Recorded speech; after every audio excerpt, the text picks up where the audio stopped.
So if we just go to the map real quick, you'll see that it's a 57-kilometer drive from Dargaville to Whangarei Hospital.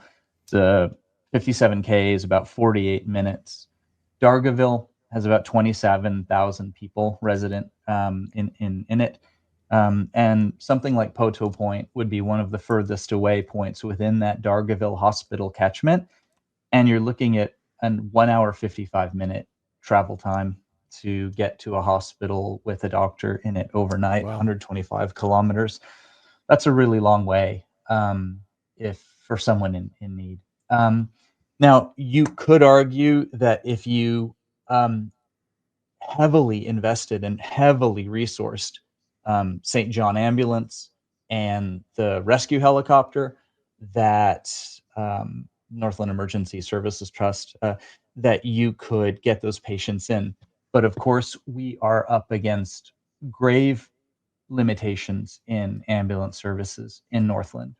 And I don't want to pretend that this is just this is the only place that's in need. This is Nelson, this is East Cape, this is the South Auckland has its own issues of deprivation and neglect. But this is just today's news story.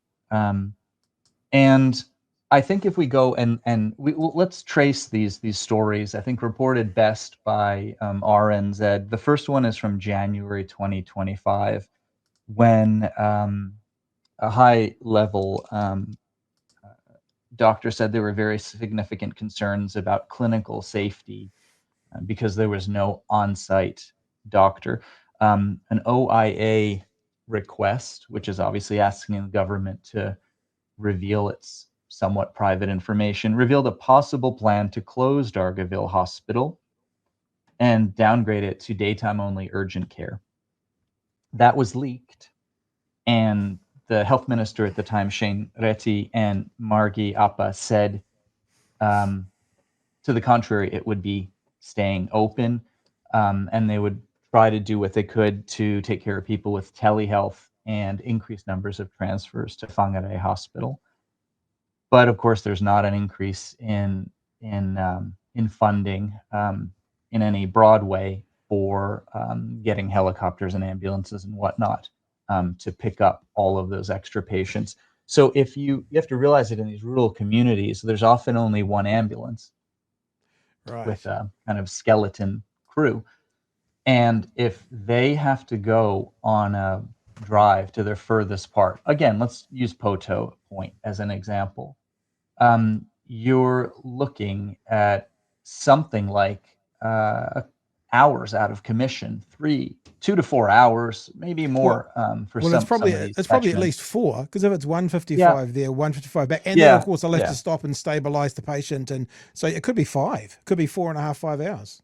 It absolutely could be. Now, not everyone's coming from Poto Point, so I don't want to Yep, overmake the point. yep.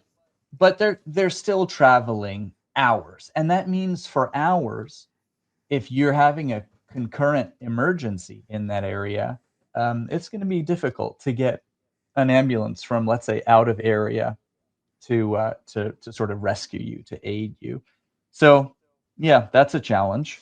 And then in the July 2025 RNZ story, it said Dargaville lost its last full-time doctor. The article quoted that 2 full-time equivalents were what they had at that point when 4 were needed, and that there was a massive increase in ambulance transfers. Said one of the doctors, "I am worried about our senior nurses," and there were concerns about rural recruitment and retention bonuses, and more recently, there's been a broad concern about decreases to the rural hospital doctors' pay. So in a time of austerity, there's obviously less resilience, and if you are having challenging behaviors regarding nurses and doctors that are trying to address understaffing, if the blowback in those negotiations is very aggressive and at times even insulting, personally insulting, that it doesn't bode well for a sector of healthcare workers that are um, trying to do their best under very hard circumstances. And so you're seeing clinicians saying that they don't know how long that they can continue to do this, and we know that the main answer to these problems is privatize, privatize, privatize.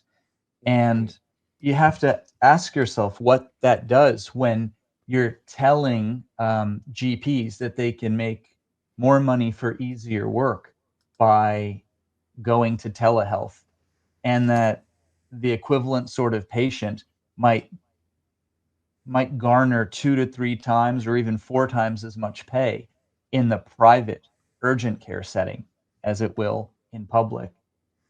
You only have to look at our anesthetists and surgeons who are being incentivized now by this public taxpayer money being shifted out into the private sector, right? Simeon Brown, the health minister, has said that he intended to, and I believe has, privatized 10,579 surgeries to the private sector. That means that a limited pool of doctors in New Zealand who could work in public or private, or sometimes both, will have an increasing incentive to move to private.